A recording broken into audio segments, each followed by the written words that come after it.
Thanks, leave colleagues. is granted. Senator Ludlam. I thank the chamber. It is unusual for a senator to come forward and bring a disagreement to the chamber with a selection of bills committee report. What effectively is happening here is that Senator Brandis has brought forward a bill, the annual expansion of ASIO's powers. Sometimes it's more than annual, but I think it's been about a year since we were last here. Effectively cherry-picking a set of recommendations from a Parliamentary Joint Committee on Intelligence and Security report from last year. Now, without any disrespect at all to the PJCIS, I think it's utterly inappropriate to take a batch of recommendations that came from that joint committee, embed it into a bill, and then send that bill back to the same committee that proposed the measures for review.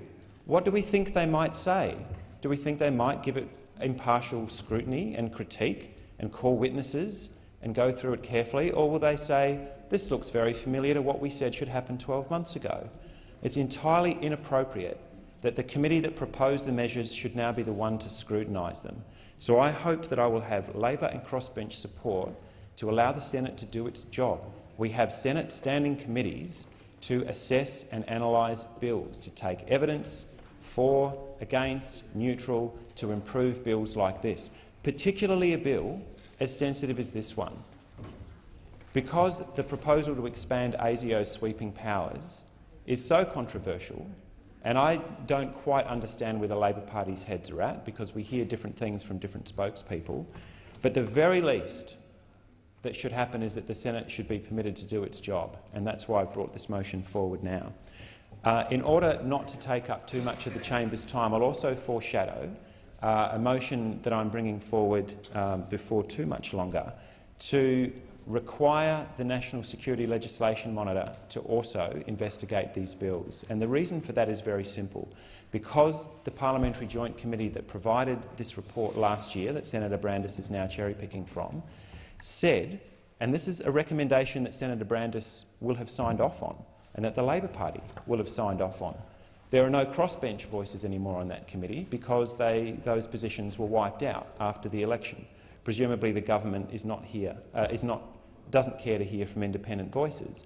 But Senator Brandis signed off and the Labor Party Shadow Attorney General signed off on a recommendation that said the National Security Legislation Monitor and the Inspector General on Intelligence and Security, two small but very important officers, in fact, who hold on one hand the policy recommendations and the operational recommendations of our covert and clandestine intelligence gathering and police agencies, that those two officers should be required to review the bills. And so the first thing that happened in response to that recommendation was Senator Brandis proposed, as a part of red tape removal, that the National Security Legislation Monitor be abolished. So way to go with the transparency. I understand he may have changed his mind, although I would appreciate confirmation that that's the case.